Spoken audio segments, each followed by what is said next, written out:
My homeboys want to help me out because we're in the same league, right? Going after that same money, the same fame.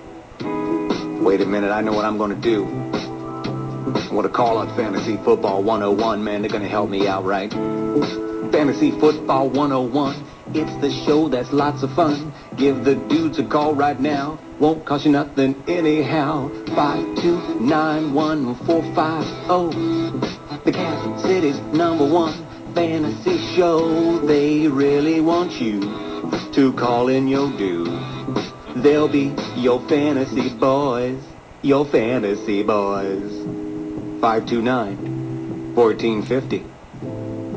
Thank you, Adam Hawkins. Never gets old, does it? Never does. You're listening to Fantasy Football 101 here on Sports Radio 1450 and on the web at sportsradio1450.com. You can also find us on Facebook or email us at fantasyfootball101@gmx.com. We actually had an email on Facebook, right, Eric? Yeah. Our buddy Jonah sent us a question. What's he got? All right, he wants to know, he's in a touchdown league, non-PPR, needs one wide receiver. He's got Reggie Wayne, who, of course, is going up against the Chargers' #1 pass D, or he's got the love of my fantasy life. Your man crush. Buffalo Stevie Johnson. Hey, I keep Stevie? Stevie. That's what we call him. Oh, that's what we call him. Yeah. Why so serious? Yeah. He's awesome. So I've been trying to say every week, and then what's he do last week? Like 9 catches, 3 touchdowns. He's just a god here lately. To me, it's a no-brainer. You got to start Johnson. Yeah, and Johnson's going up against Pittsburgh, and on paper that looks scary, but if you take a little bit of a closer look, Pittsburgh's allowing like 260 a game through the air. Steve Johnson, I think, is a nice play this week, Jonah, so get him in. Also, his other question is at tight end, Jacob Tamme or Zach Miller. Tamme, of course, San Diego, and then Zach Miller's going up against Miami. And he's just been banged up all year. Yeah, Miller, he really has. And he just can't. We discussed it off air. Oh, you got to go with Tamme, even though after every offensive series, Tamme goes for oxygen because Peyton Manning is using him to death. But, no complaints. I think that's a no-brainer, too. I think that's Tamme. Yep, Johnson and Tamme, if you're listening. But. And one thing you brought up, Eric, and I'm glad you did, the Pittsburgh. Don't be fooled with the Pittsburgh defense. Yeah, they're good. They're really good against the run. Yeah. But they're average against the pass. They're 24th in the league against the pass. Everybody's Troy Polamalu crazy, and he's great coming up to stop the run, but he's not that great a guy against the pass. Well, name their cornerbacks. I can't do it. Yeah. There you go. Troy Polamalu's not a cornerback. Excellent commercials. Yeah. Good morning. You're on Fantasy Football 101. Go ahead. Yeah, I don't know if you've talked about these guys, but I need 2 out of 3 of these running backs. Okay. Turner, McCoy, and Bradshaw. And then I also need a flex, either out of the running back or if I could use Mike Wallace or Jeremy Maclin. I'll hang up and listen. Thanks. All right. Thanks for the phone call. 529-1450 is our phone number. You're listening to Fantasy Football 101.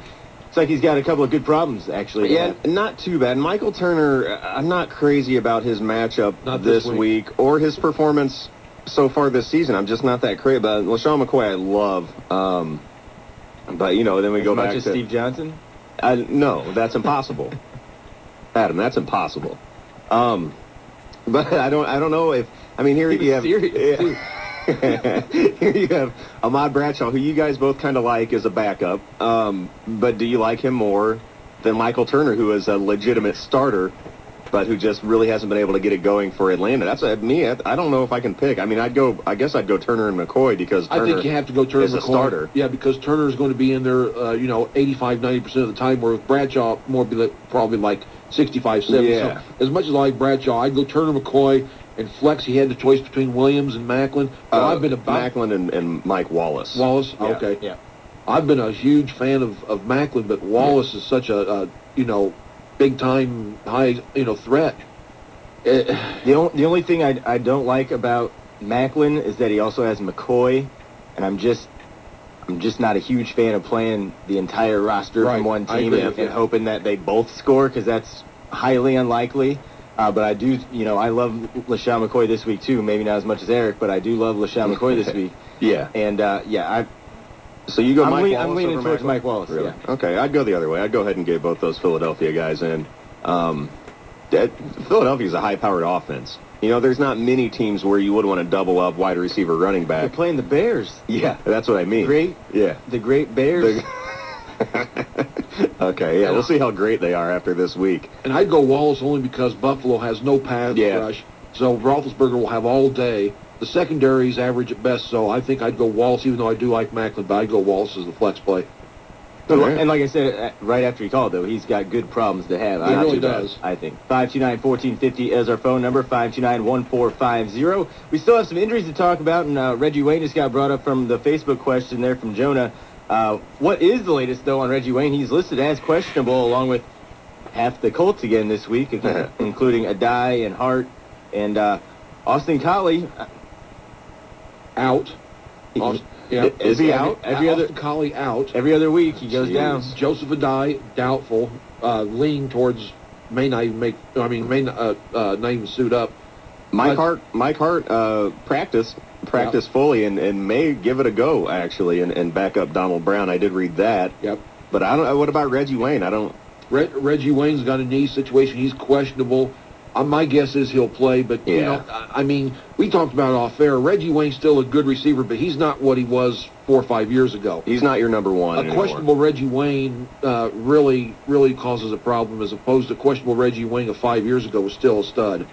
Yeah, I'm interested to see what's going to happen in the 2011 drafts, just because there's a lot of big names, big name guys, anyway, that didn't live up to their first-round pick, like Andre Johnson, Reggie Wayne, just to name a couple. It's going to be even Ray Rice, if you want to go into that. Our first caller talking about benching AP. No, I mean, some of your first round picks though didn't really pan out the way you thought they would. It's going to be interesting looking first round or second round draft board, isn't it? It really is, and you know what? The great thing about fantasy is so many guys go on name value. That guys like us that really pay attention to who's actually performing, we'll be able to get, I think, in next year's draft in some later rounds, just some really, really talented players that get overlooked because maybe somebody does take like an Andre Johnson, maybe like a Steven Jackson first round or something like that, and then that'll open the door for for some of these younger guys that are taking over now. Yeah, that's the beauty about fantasy football is it changes so much every year. I mean, we were talking before we went on the air. Available in every league. I mean, basically every league on the waiver wire going into the season. Brandon Lloyd, Peyton Hillis. I mean, everyone that plays fantasy football had a shot at these guys, like after week one even. You know what I mean? And that's the beauty of fantasy football. You don't know really who's going to be on top. It doesn't really matter what guys' names are. You know what I mean? It just it varies so much year to year. This is why I'm a big advocate of the waiver wire first come first serve. If you're like Adam or I, you're at 7th or 8th. By the time it gets to you, these guys are gone. I'm all for the first come first serve, baby. Yeah, yeah, well, that's why we changed that, though, because, we had a guy in our league, Mark, that just lived on the computer because he didn't have a life. And that's why we had to change it in our league because of Diggs. He just camped out all day and cherry-picked all the good players. Right. We have it a one-day waiver wire, though. You know what I mean? So you can still... Not everybody checks every day and does their research every day. So if you get in there, put in a claim, usually the next morning you have your guy, unless somebody else is paying attention too. But that's why we have just a one-day waiver wire situation. So you can still come in, Well, that's why you've had success here in the CRG league, because you were at the bottom of the whole first, and you picked everybody up, all the good players, and managed to get your roster to where it is now. Yeah, you know what? I don't know that I even really picked anyone up that good in that league. I mean, I drafted McFadden late, and now he's, become a main part of my lineup. I got Dwayne Bowe late. He's a man. I got Santonio Holmes late. I drafted some good players late in that draft. So I don't think I made any good waiver wire pickups, actually. I'll give you credit.